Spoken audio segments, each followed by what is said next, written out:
Cole Harrington stumbled into the apartment at nearly 3 in the morning, the hallway lights casting long, guilty shadows behind him. His shirt was wrinkled, his tie missing, and the faint scent of a perfume Madison had never worn clung stubbornly to his clothes. He didn't bother to hide it anymore. In his mind, she would always be there, waiting, forgiving, pregnant, and powerless. That was the story he'd written for her, and he believed it like gospel. But tonight felt wrong.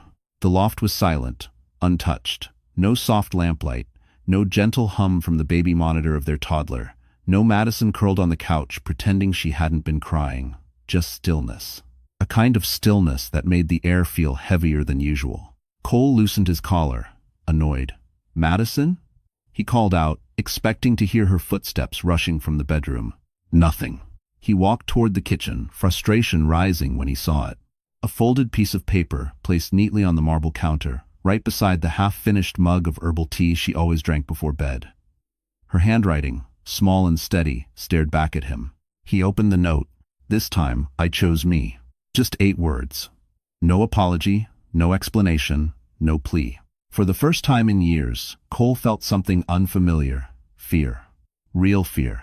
A cold chill crawled down his spine as he scanned the apartment again, noticing the missing suitcase, the absent diaper bag, the quiet emptiness of a home that once held life. Madison, 7 months pregnant, had left. In the middle of the night, without calling anyone, without waiting for him to return. He grabbed his phone, dialing her number, straight to voicemail. A second call. Still nothing. He slammed the phone down, breath unsteady. Because that's when he noticed something else, something he hadn't expected, something that made the room spin. Madison hadn't left alone, and someone had taken her somewhere he never would have guessed. The cab's headlights cut through the cold Brooklyn air as Madison Clark stepped onto the sidewalk, one hand gripping her swollen belly, the other holding her toddler close. Her breath trembled, more from fear than exhaustion.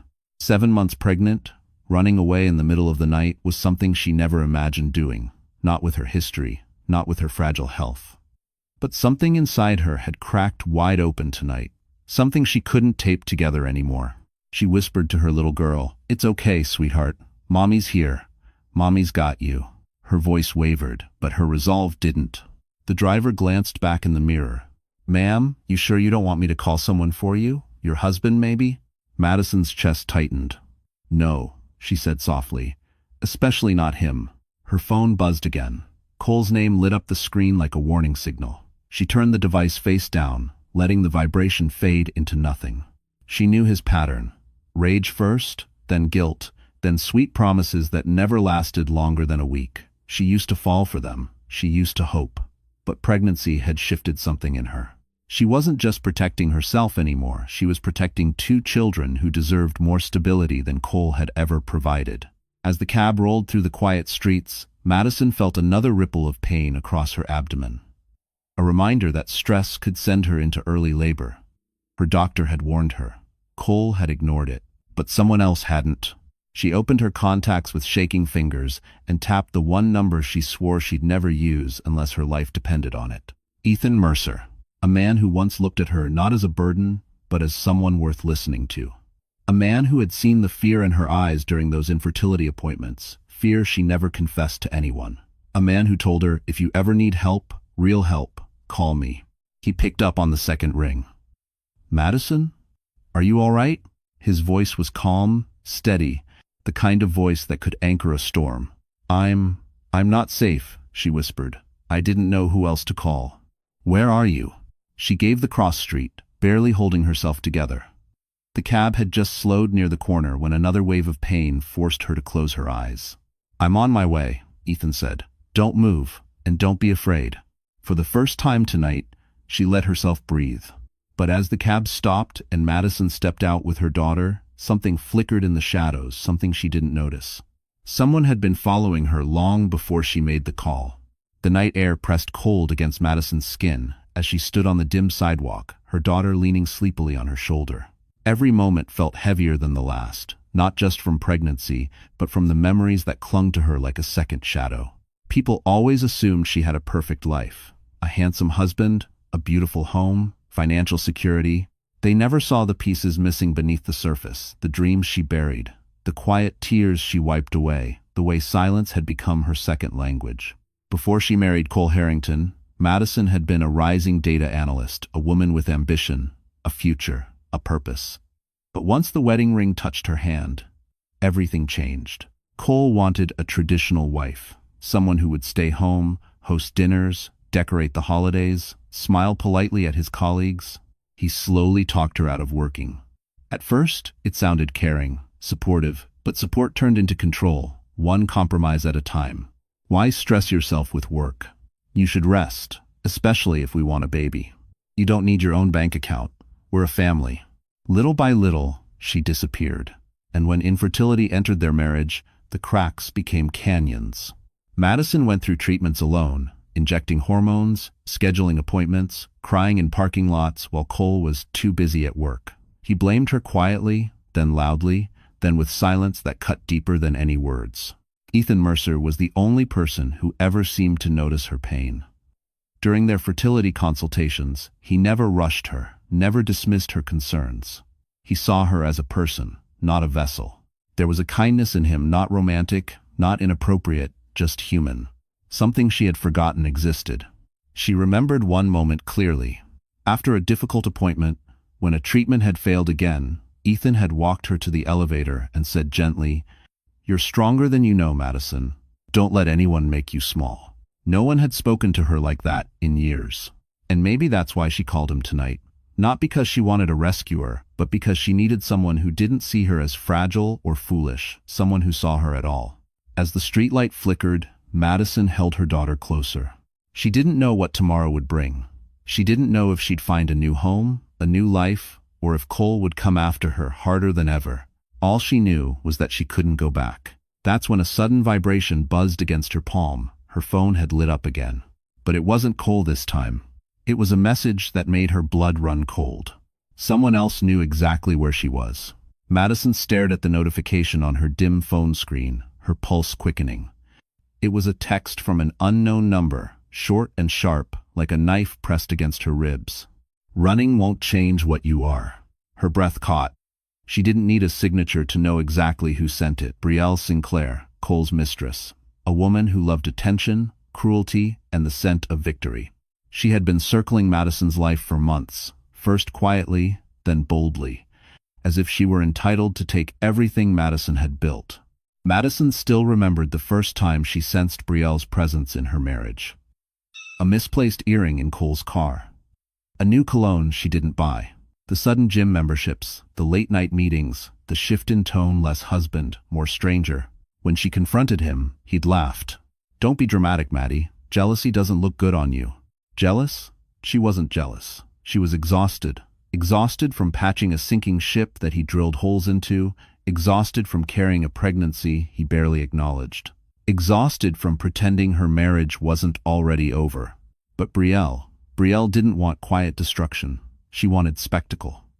She sent photos accidentally of dinners, hotel lobbies, a shadow of Cole's hand tangled in her hair.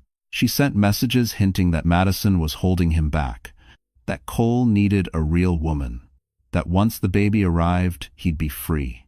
Those words had cut deep. But none cut deeper than the message Madison received 2 nights ago. "Cole will never pick you. Sign the papers and disappear."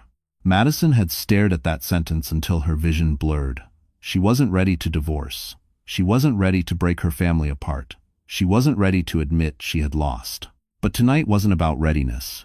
Tonight was survival. As she stood on the curb, her phone buzzed again, another message. This time a photo of Cole, asleep in Brielle's bed. A timestamp from an hour earlier. Madison's throat tightened. Her baby kicked hard, as if echoing her pain. Brielle followed with one more line. "You should have left long ago." Madison closed her eyes, steadying her breath. Strange enough, Brielle was right. Leaving wasn't weakness. It was the one thing she should have done sooner, the one thing that might save her. A car turned the corner, then Ethan's SUV. Headlights washed over her, comforting, steady. Relief loosened something inside her. She stepped forward, but then she noticed movement across the street. A figure leaning against a street lamp, watching her. Not Brielle. Not Cole. Someone she never expected. Someone who should have been miles away. Madison had never imagined she'd pack up her life in silence, long after midnight, while the rest of Brooklyn slept. Yet here she was, folding tiny clothes, stuffing diapers into a worn canvas bag, gathering the bare essentials for her toddler and the child still turning gently inside her womb. Every movement felt both fragile and resolute, as though she were stitching together the last pieces of her courage. The apartment, once filled with warm colors and soft laughter, now felt like a museum of broken promises. Her framed ultrasound rested on the dresser. Madison paused, brushing her fingertips over the glass, remembering how she'd shown it to Cole, how he'd barely looked up from his phone. Yeah, good, he'd murmured, checking stock prices. She swallowed hard. She used to believe moments like that were temporary, but temporary had become normal, and normal had become unbearable. Tonight, she wasn't leaving because of Brielle's threats or Cole's cruelty. She was leaving because she finally understood something simple and heartbreaking. Staying was destroying her. She zipped the suitcase, lifted her daughter into her arms, and whispered, "We're starting over, baby. I don't know where yet, but it'll be somewhere safe." The child stirred sleepily, nuzzling into her shoulder, trusting Madison completely, one more weight on her conscience, one more fire fueling her escape. As she stepped into the hallway, a sharp cramp seized her side. It wasn't the first tonight. Stress could push her into early labor, and she'd known that. But the alternative, staying, felt far more dangerous. Downstairs, her cab was already waiting, headlights glowing through the mist. Madison hurried, heart pounding, praying she wasn't making a terrible mistake. When the cab pulled away, she didn't look back at the building. She couldn't. She needed to believe the road ahead held something better than what she was leaving behind. Minutes later, the car slowed to a stop near the intersection, where she'd told Ethan to meet her. The streetlights flickered overhead, casting strange shadows as she stepped out. That's when she felt it. A presence. Someone standing a few yards behind her, just outside the reach of the light. She couldn't see his face, only the outline of a figure who didn't belong there. Her breath hitched. Ethan's SUV hadn't arrived yet, and the person watching her wasn't moving, just waiting. Her daughter whimpered in her arms as another sharp cramp pulsed through her abdomen. Madison took one step back, pulse racing, because whoever was standing there wasn't supposed to know she'd left.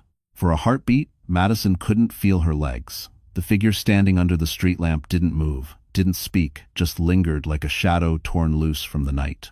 Her daughter whimpered softly in her arms, and instinctively, Madison held her closer. "Hello?" she called out, her voice thinner than she intended. No answer. Another sharp cramp coiled around her abdomen, forcing her to steady herself against the cab. She tried to breathe through it, slow and controlled, the way her doctor had taught her. "Not now," she begged silently. "Please, not now." The figure shifted, and for a moment, the dim light caught the edge of a familiar jacket. Her heart lurched. That was Cole's jacket, the slate gray one he wore on nights he wanted to impress someone. But as her vision focused, she realized something chilling. It wasn't Cole. It was someone worse. Travis Hayes, Cole's brother, and the last person she ever wanted to see. Travis had always looked at her with a mix of resentment and possession, like she was something his brother didn't know how to appreciate. He'd crossed boundaries before, comments too personal, glances that lingered too long. She had brushed it off for years, convincing herself she was imagining it. She wasn't imagining anything now. He stepped forward, smiling like this was a pleasant reunion. "Leaving without saying goodbye, Maddie?" Her knees threatened to give out. "What are you doing here, Travis?" "Oh, come on." He lifted his hands casually. "Cole's panicking. He thought you'd do something reckless. He asked me to check the usual places." Her stomach twisted. The usual places? How long had they been tracking her routines? "I'm fine," Madison said carefully. "You can leave." Travis chuckled, low and amused.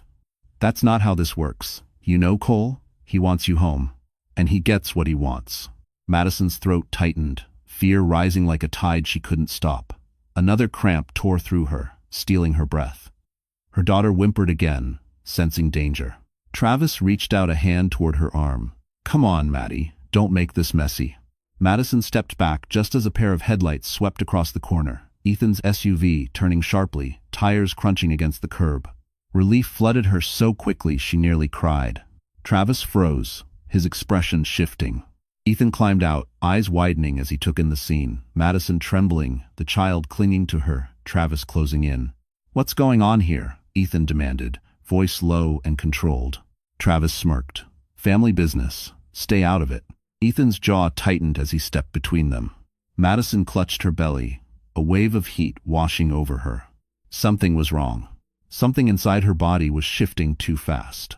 And the next cramp wasn't just painful, it was unmistakably the beginning of something far more dangerous. Madison clung to the side of the cab as another contraction tore through her. This one sharper, deeper, no longer just stress, but something that made her legs tremble beneath her. Her little girl wrapped tiny arms around her neck, sensing the fear in the air. Ethan took one look at her and moved instantly, instinctively, placing himself between her and Travis like a shield made of steady breath and quiet authority. "Back up," Ethan said, voice calm but edged with steel. "She's in medical distress." Travis scoffed. "She's being dramatic. She just needs to come home." "She's 7 months pregnant?" Ethan snapped.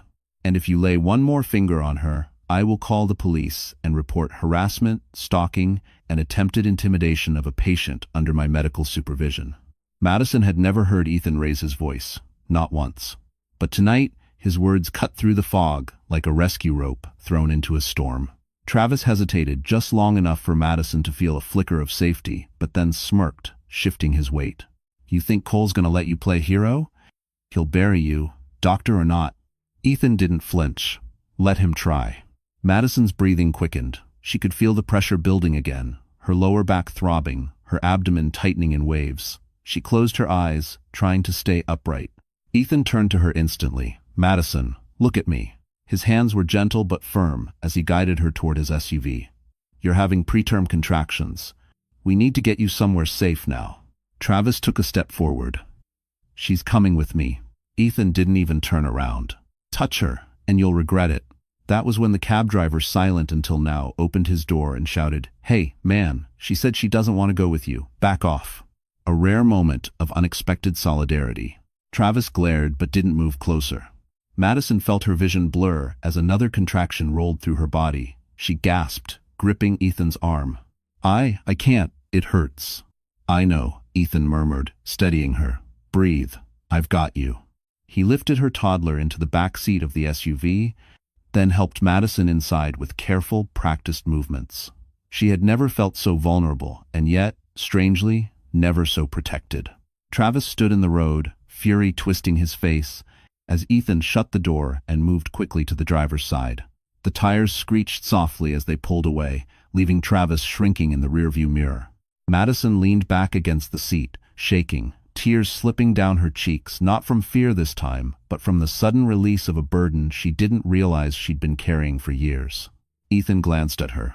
"You're safe now. I won't let anything happen to you." But before relief could settle in her chest, Madison felt a warm gush beneath her, soaking into the seat. Her breath stopped. Her water had broken, and they were still 20 minutes from the hospital. Ethan's hands tightened around the steering wheel the moment he heard Madison's shaky whisper, "My water. It just broke."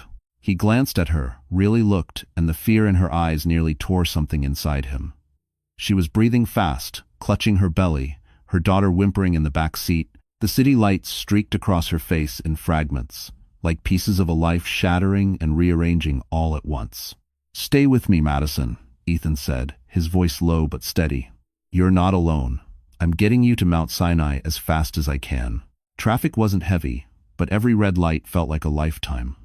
Madison pressed a hand to the window, her forehead damp with sweat. "This is too early," she whispered. "It's too soon." "I know," he murmured, checking her again. "But you're stronger than you think. We'll get through this." A contraction seized her, sharper and longer than before. She bit down on a cry, trying not to wake her toddler. Tears slid down her cheeks anyway, silent, helpless. It wasn't the pain. It was everything leading to this moment. The years of being dismissed, diminished, and controlled. The exhaustion of carrying a family alone. And now, the weight of uncertainty as she teetered on the edge of motherhood once more. She choked out, "Cole won't even care." Ethan's jaw tightened, but his voice was gentle. "Stop thinking about him. Think about you. Think about your babies." Another contraction. Madison squeezed his arm, gasping. "I'm scared." "I know." His hand brushed hers briefly. "But you're not doing this without support anymore. Not tonight, not ever again. Her breath hitched something inside her heart, shifting. It wasn't love, not yet, but the recognition of a man who stood steady when her world spun. Just then, headlights flared behind them. A car swerved dangerously close, horn blaring. Ethan checked the mirror. A black Mercedes. The same model Cole drove. No, it couldn't be him, not already. The car accelerated, tailgating them, flashing its high beams like a warning. Madison turned her head weakly, dread crawling up her spine. "Ethan, is that—" "I see it," he said, voice darkening. "Stay calm." But the car behind them jerked again, too aggressively to be random. Ethan pressed the gas, weaving through lanes with practiced focus. Madison gripped the seat, breath thready, her body tightening in another violent contraction. Her toddler woke, crying. The Mercedes closed in. Ethan muttered, "Whoever that is, they're not trying to pass. They're trying to reach you." Madison's heart slammed against her ribs, because she suddenly realized that wasn't Cole's car. It belonged to someone even more dangerous. The Mercedes crept closer, its headlights slicing through the dark like twin blades. Madison clutched her belly, fighting through another wave of pain, her breath ragged and uneven. Ethan glanced in the mirror again, brow tightening. "That's not Cole's license plate," he muttered, "but they're definitely following us." Madison felt her pulse hammering in her throat. Who would want to follow me?" "Someone who shouldn't be anywhere near you tonight," Ethan answered, merging into a faster lane. Her mind raced, flipping through possible faces: Cole, Travis, Brielle. Each one brought its own kind of dread, but none matched the cold determination of the car behind them. The Mercedes accelerated again. Ethan swore under his breath. He wasn't a man who rattled easily, yet tonight he drove like a man with everything on the line. "Madison, listen to me. Focus on your breathing. You're contracting every 3 minutes. We need to get you to the hospital as soon as possible." She closed her eyes. "I'm trying. I'm really trying." He reached over briefly, giving her hand a squeeze, a grounding gesture, steady and warm. She leaned into it more than she intended. Behind them, the Mercedes jerked into the next lane, speeding alongside them for a terrifying second. Madison turned her head and caught a glimpse through the darkened window, a silhouette, masculine, broad-shouldered, someone she recognized not by face but by presence. "No," she whispered. "It can't be." Ethan flicked his eyes toward her. "Who is it?" She swallowed hard. "My father-in-law, Harold Harrington. A man who built an empire on fear, manipulation, and quiet threats. A man who once told her, 'A Harrington wife doesn't leave, she endures.'" Ethan's grip tightened on the wheel. "Why would he chase you?" Madison's breath shook. "Because he thinks I belong to the family, and if Cole loses control of me, Harold loses control too." Another contraction gripped her, harder than the rest. She bent forward, gasping, tears spilling onto her knees. Her daughter cried again in the back seat, frightened by the tension filling the car. Ethan's voice softened instantly. "Madison, stay with me. We're almost there. Just keep breathing." But the Mercedes surged forward suddenly, cutting in front of them, forcing Ethan to slam the brakes. The SUV skidded, tires screeching across the asphalt. Madison screamed as her body jolted. Ethan threw an arm across her, protecting her from the impact. The Mercedes stopped sideways, blocking the road completely. Ethan exhaled a single, controlled breath. "He's trying to corner us." Madison shook violently, pain rippling through her. "What does he want from me?" Ethan looked at her with a seriousness she had never seen in him. "He doesn't want you, Madison. He wants your baby." And he was willing to stop them in the middle of the highway to get it. Cole Harrington sat alone in his dimly lit office, the city skyline behind him glowing like a taunt. Normally, the view soothed him, proof of the empire he believed he controlled. Tonight, it only reminded him of what he'd lost. Madison was gone. Not just gone, she'd vanished. And every call he'd made since returning home had spiraled his temper further out of control. Her phone off, her location unknown, her bank card unused, her closet half empty, the note she'd left replayed in his mind on a brutal loop. "This time, I chose me." How dare she? How dare she leave without permission? Without a conversation? Without giving him the chance to convince her he still owned the narrative? He hurled a crystal tumbler against the wall. It shattered, echoing the fracture within him. Brielle appeared in the doorway, arms crossed, expression irritated rather than sympathetic. I told you she'd eventually snap. You should have prepared for this. Cole glared. Prepared? She's pregnant, Brielle. She's not thinking clearly. She's thinking more clearly than you ever gave her credit for, Brielle muttered. He turned sharply. What does that mean? Brielle hesitated just long enough to make him suspicious. Nothing. Just don't underestimate her. She's stronger than you think. A bitter laugh escaped him. She couldn't survive 1 month without me. Brielle raised an eyebrow. You sure about that? Before Cole could demand clarification, his phone buzzed on the desk. A security alert. He snatched it up, expecting a false alarm, but his stomach dropped as he read the message. Unauthorized access attempt on company accounts flagged as high risk. Cole ran a hand through his hair. That system is locked down. Who the hell would? Then another message. And another. His accounts? His father's accounts? Even the shell companies he thought were invisible. Someone's digging, Brielle whispered, her voice suddenly tight. Cole's heartbeat pounded in his ears. It's Travis. It has to be. He thinks he can take over while I'm distracted. But deep down, a colder thought took root. What if Madison took something with her? Something she wasn't supposed to have? He grabbed his coat. I'm going to find her. Where? Brielle scoffed. You don't know where she is. Someone does, he snapped. And they're about to tell me. He stormed past her, punching the elevator button with force.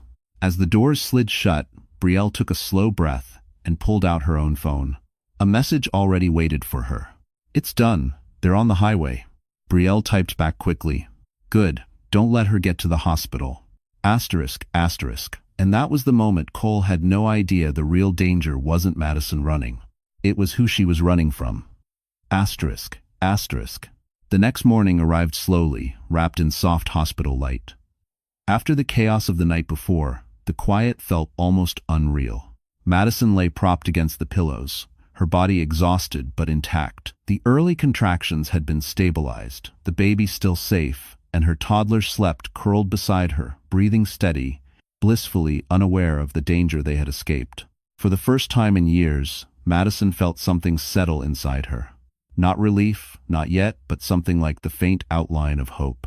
Ethan stepped into the room quietly, holding a cup of warm tea. How's our brave girl this morning? He said softly. Madison smiled weakly. She looked pale, worn out, and emotionally frayed, yet there was a new steadiness in her eyes. Better than last night, she whispered. Thanks to you.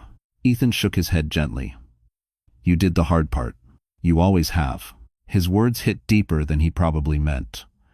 Madison blinked slowly, remembering the version of herself she used to be: confident, lively, able to make decisions without fear of consequences. Somewhere in the years with Cole, that woman had faded until only the shell remained. But now, in this quiet hospital room, she felt a stirring inside her, a reawakening.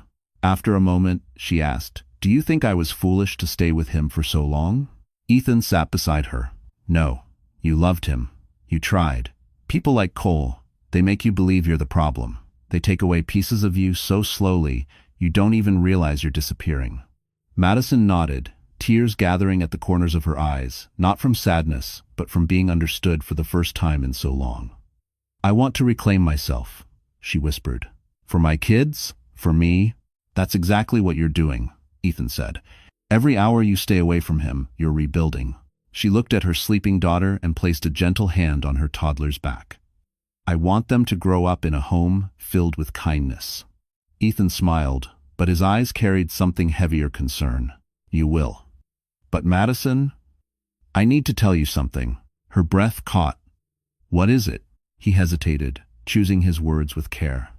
Last night, when they ran your labs, something came up in the results. Something that doesn't match your medical file. Madison's heartbeat stumbled. What do you mean? Ethan looked directly into her eyes, his voice lowering. It's about your baby, and it changes everything you think you know. Before Madison could speak, the door swung open, and a uniformed officer stepped inside, asking for her by name. The uniformed officer stepped inside with a calm, professional expression, but Madison felt the air thicken instantly. She shifted up in the hospital bed, instinctively pulling her sleeping toddler closer. Mrs. Harrington? The officer asked. Madison hesitated before answering. Clark, she corrected softly. I haven't used his name in months.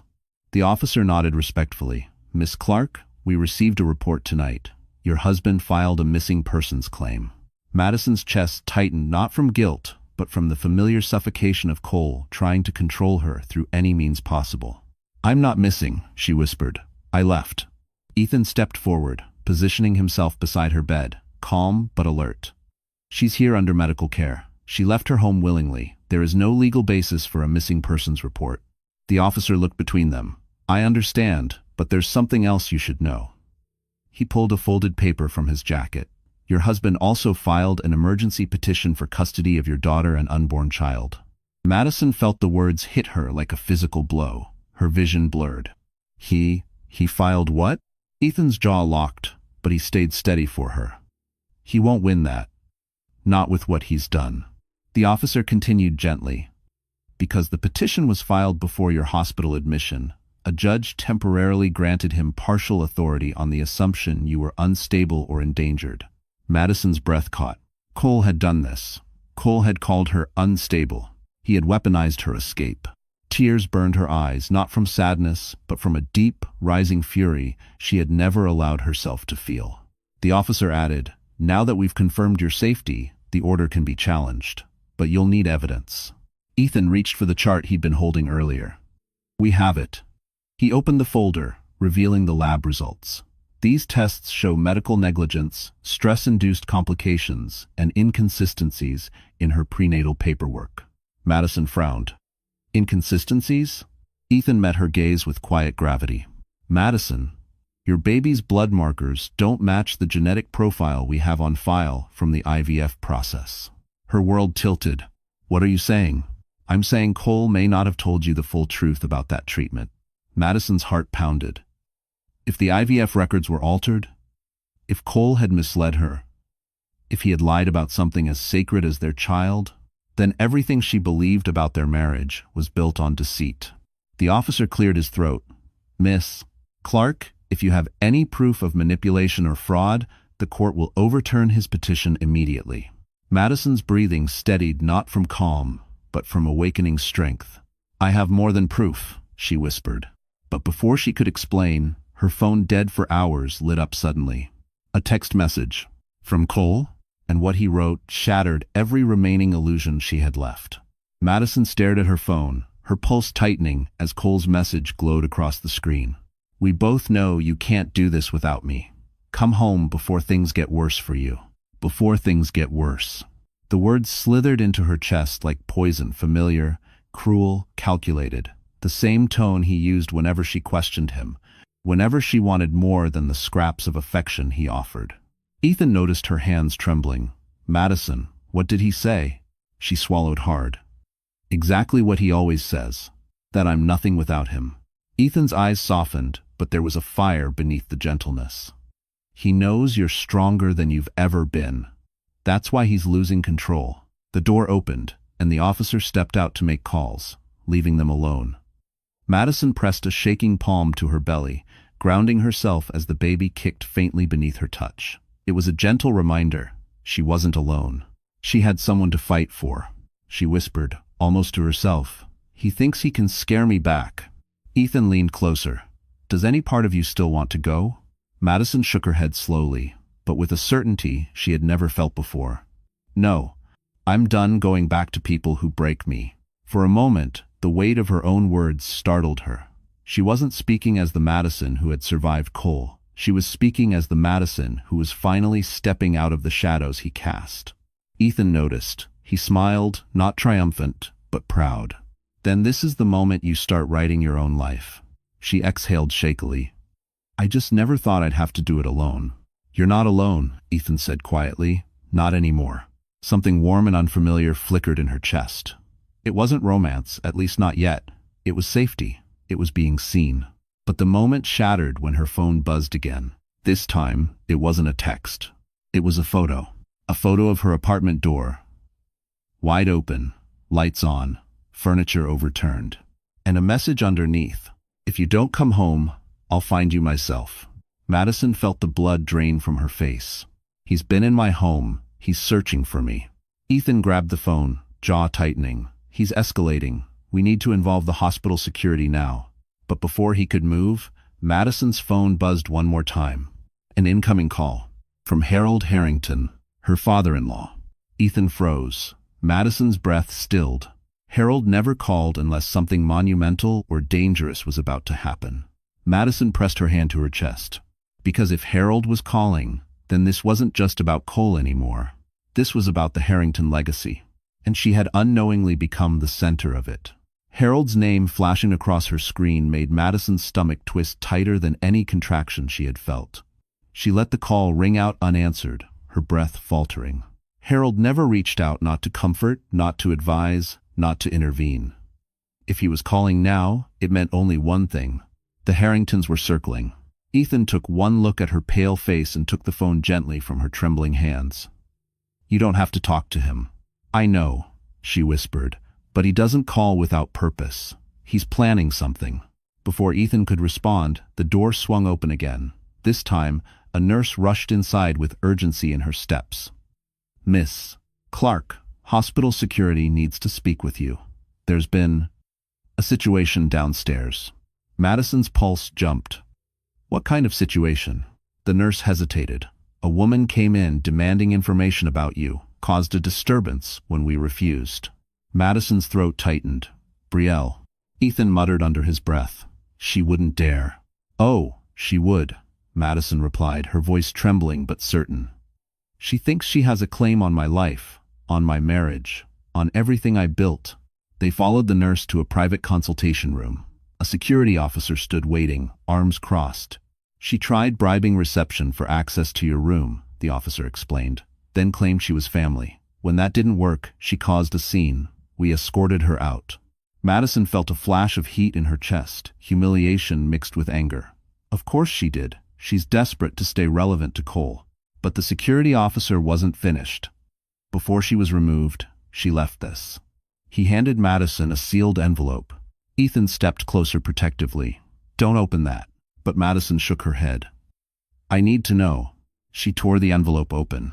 Inside was a single sheet of paper, printed, impersonal, cold, a financial statement, one that revealed a hidden account under her name.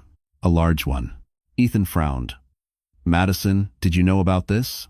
She shook her head slowly. "No, I never opened an account like this." The officer leaned in. "This account received large transfers from your husband's company and from Brielle." Ice slid through Madison's veins.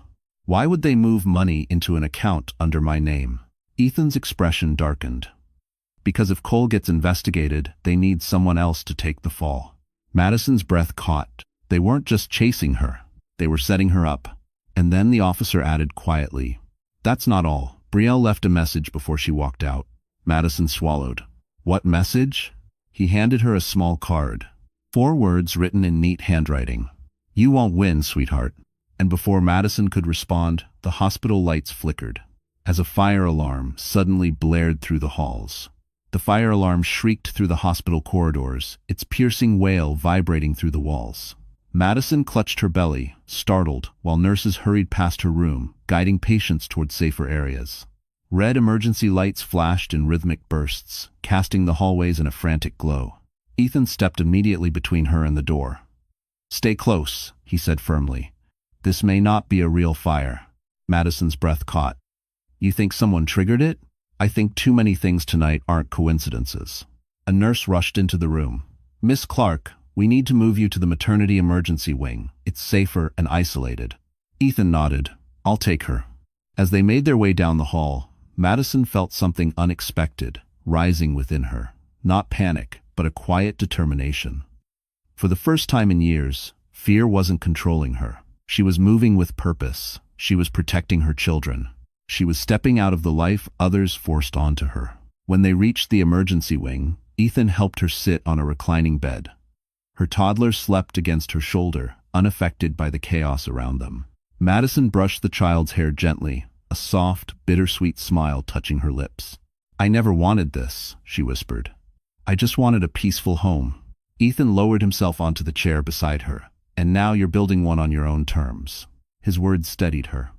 Strength she never realized she still had began to rise, filling the spaces Cole had hollowed out over the years. A nurse entered and handed Madison a document. "Miss Clark, we ran a cross-check based on your earlier labs." Madison frowned. "Cross-check for what?" She opened the file. Her breath stalled. These weren't medical results. They were employment records, contract drafts, and portfolio notes documents she had once created years earlier when she was a rising data analyst. Records she thought Cole had shredded. Ethan's brows furrowed. "What is this?"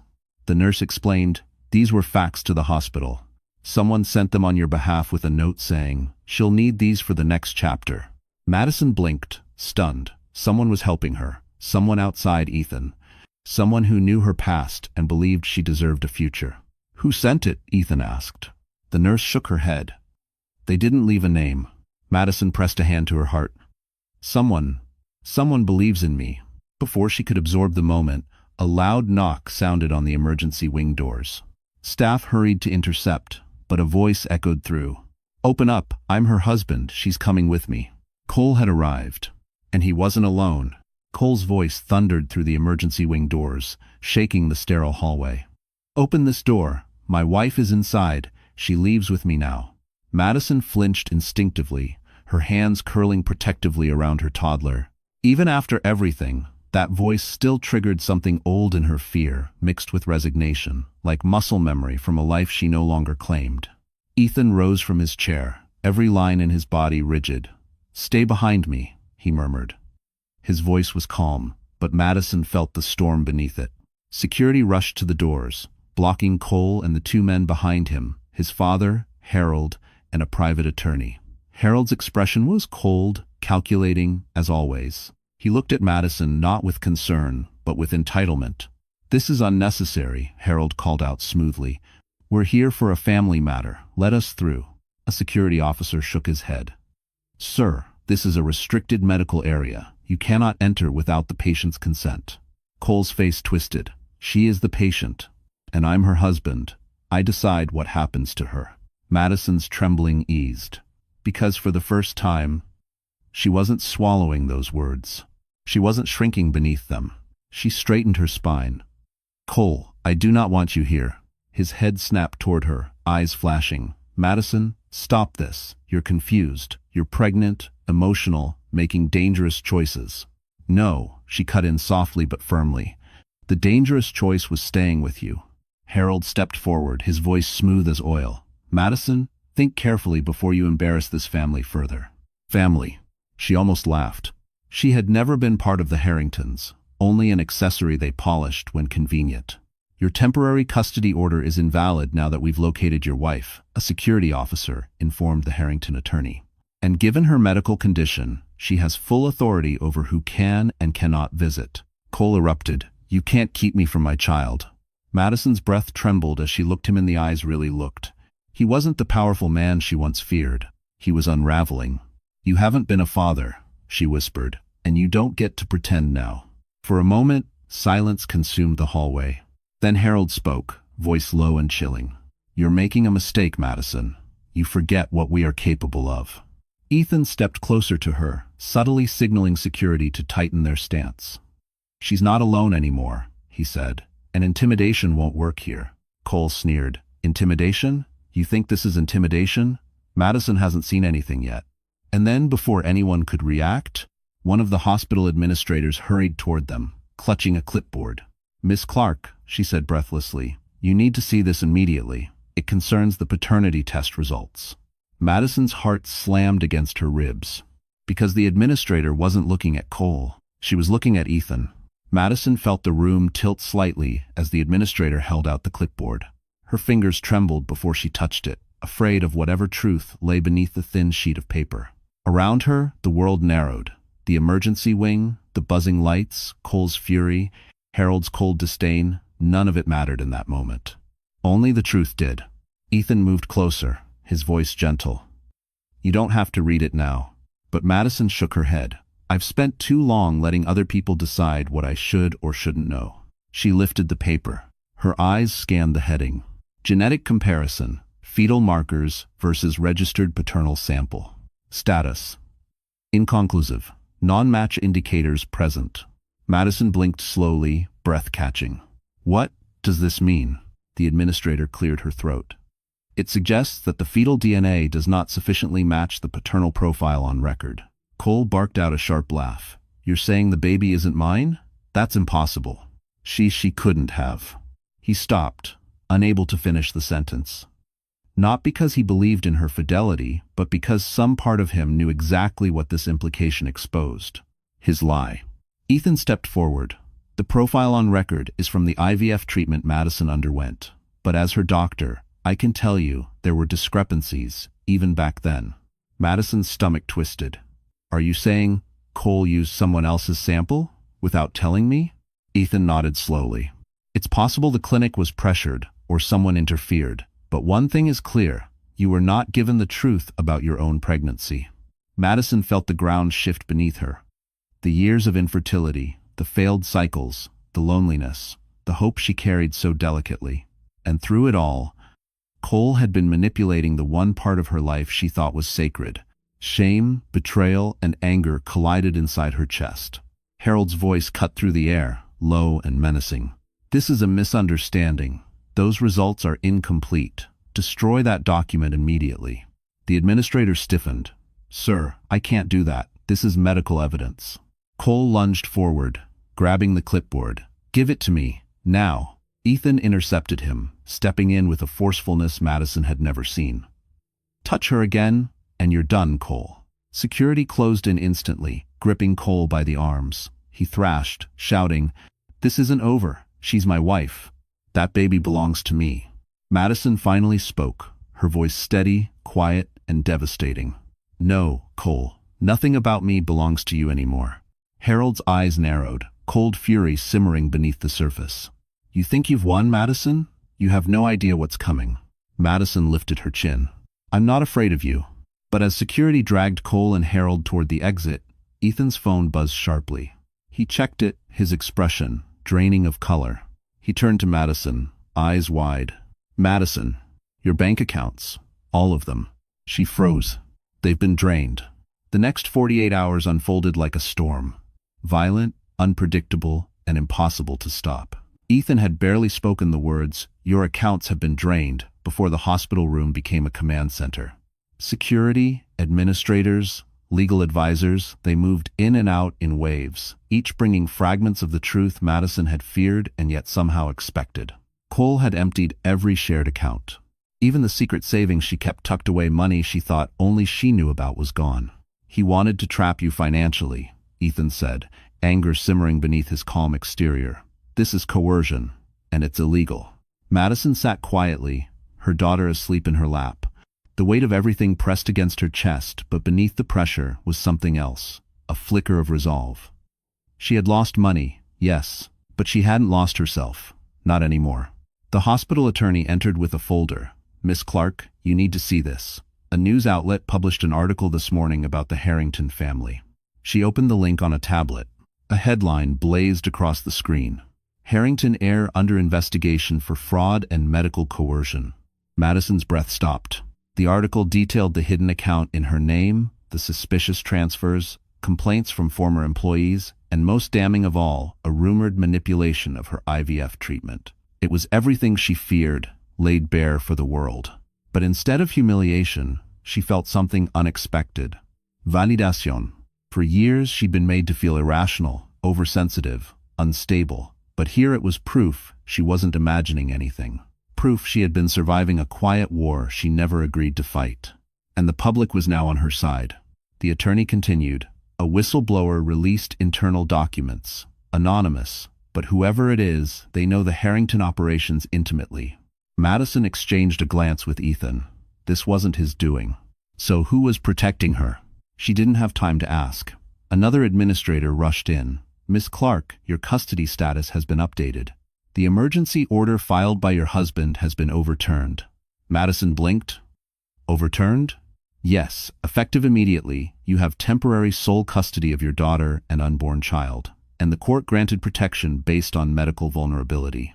A quiet, disbelieving laugh escaped her, not because it was funny, but because, for the first time in years, the weight was lifting. Piece by piece, her life was shifting back into her own hands. Ethan squeezed her shoulder gently. This is your moment, Madison. Your rise. But as relief washed through her, a nurse hurried into the room, pale and breathless. Miss Clark, you have a visitor in the lobby. He refuses to leave, says it's urgent. Madison steadied her breath. Who is it? The nurse swallowed hard. Your brother? Madison hadn't seen her brother, Logan, in nearly 3 years. Not because they'd drifted apart, but because Cole had quietly pushed everyone away, family, friends, anyone who reminded her she once had a life before him. As she was wheeled into the hospital lobby, she felt her breath tighten with anticipation and fear. Logan stood as soon as he saw her, his expression softening with a mixture of heartbreak and fierce protectiveness. He rushed forward, kneeling beside her wheelchair. Mads, he whispered, voice cracking. What did he do to you? Madison didn't answer at first. Tears slipped down her cheeks, not from pain, but from the sudden warmth of having someone from her world again. Someone who remembered who she used to be before the darkness pulled her under. Logan gently took her hand. I should have pushed harder. I should have come sooner. I knew something was wrong, but it's not your fault, Madison whispered. Cole made sure I couldn't reach anyone. Logan's jaw tightened. Well, that ends today. Ethan approached quietly, giving Madison space but clearly ready to intervene if needed. Logan sized him up, that older brother instinct sharpening instantly. And you are? Ethan offered a small, respectful nod. A friend. And her doctor. Logan's eyes narrowed. Doctor first or friend first? Madison let out a soft laugh, the first genuine laugh she'd had in months. Both, she said gently. He saved my life. Logan relaxed slightly. Then I owe you more than a thank you. Ethan shook his head. You owe me nothing. Madison did the hard part. The three of them shared a quiet moment, unlikely allies, bound by the same desire, to protect Madison and her children. Logan reached into his jacket and handed her a folder. This is why I came. I'm working with a financial crimes unit now. Your name came up in a flagged report, money funneled into an account attached to you. Madison nodded slowly. I know. Brielle and Cole set it up. Logan's expression hardened. I figured, so I pulled every digital trail tied to the transaction. He lowered his voice. Madison, they weren't just using your name. She stared at him. What do you mean? They were using your identity. Fully. Your signature, your tax records, even your medical filings. Madison felt the room sway. Medical filings? Logan nodded grimly. Including your IVF authorization forms. Ethan stepped closer, alarm flashing in his eyes. That means someone forged her consent. Logan hesitated before finishing. And according to our timestamps, the forged documents came from inside the Harrington offices. Madison gripped the armrests, breath unsteady. Because there was only one person with both access and motive to forge her medical consent, and it wasn't Cole. The courtroom was quiet in that heavy way only truth could create. Madison sat beside her attorney, her hands resting gently over her now calm belly. Ethan sat in the second row, steady and present, while Logan stood with the prosecution team, ready to deliver the final blow. Cole entered in handcuffs. Harold entered behind him, jaw tight, eyes burning with humiliation he could no longer hide. The judge reviewed the charges: fraud, coercion, financial manipulation, identity forgery. But it was Logan's final statement that sealed their fate. Your Honor, he said, placing a folder on the stand, this contains proof that Harold Harrington, not Cole, forged Madison Clark's medical authorization. He forced the IVF clinic to alter paternal records to ensure legal control over any child she conceived. This was never about family. It was about ownership. Gasps rippled through the room. Harold's face went pale. Madison exhaled slowly, relief washing over her in steady waves. She had known these men were capable of cruelty, but seeing their intentions laid bare gave her a closure she never thought possible. The judge spoke firmly. Harold Harrington is hereby sentenced to 8 years in state prison for medical fraud, coercion, and falsification of federal documents. Harold didn't look at Madison as officers escorted him away. For the first time, the powerful man had no power left. Then the judge turned to Cole. Given your involvement in financial coercion, identity theft, and violation of a protective order, this court sentences you to 6 years. Cole's eyes darted toward Madison, anger, disbelief, desperation. Maddie, please don't let them take me. I can explain. Madison stood slowly, her voice gentle and unshakable. You already took years from me, Cole. This time, I'm choosing myself. The gavel fell. It was done. Later that afternoon, outside the courthouse steps, reporters swarmed, but Ethan shielded Madison and her daughter with his coat, guiding them carefully toward the waiting car. Logan walked beside them, a new steadiness in his protective stance. You did it, he whispered. You finally got your life back. Madison smiled softly. No, I'm finally starting it. Weeks passed. Madison welcomed her baby boy in a quiet birthing suite overlooking the Hudson River. Ethan held the newborn first, tears in his eyes, and Madison felt the world settle into a peace she had never known. Months later, under a golden California sunset, Madison stood barefoot on the sand in a simple white dress, while Ethan read his vows to her. Not promises of ownership, not conditions, just love, respect, and partnership. Her daughter placed a small seashell in her hand. Mommy, that means forever. Madison knelt, kissing her forehead. Forever, she whispered, but on our terms. And as the waves kissed the shore, she finally understood her journey. When a woman chooses herself, the whole world shifts to meet her strength. All right, my wonderful friends, if you're still here with me after this long emotional journey, then something in Madison's story touched your heart in a way that's hard to ignore. So, let's take a quiet breath together and look at what this story really reminds us of. Sometimes in life, we stay in places where our soul is shrinking, not because we're weak, but because we hope things will get better. But as Marcus Aurelius once wrote, the happiness of your life depends upon the quality of your thoughts. When Madison finally chose herself, she wasn't abandoning her family, she was choosing peace, dignity, and truth. And that is something each of us deserves. Healing isn't loud, it's not dramatic, it's a series of small moments when we say, I matter too. Seneca said, sometimes even to live is an act of courage. And that courage is inside you, even when you forget it's there. So, my dear friends, if you felt something today, if a line, a moment, or a piece of Madison's strength stayed with you, don't let it fade. Carry it with you into tomorrow. And if you want more stories that heal, empower, and remind you of your own worth, please like, share, and subscribe.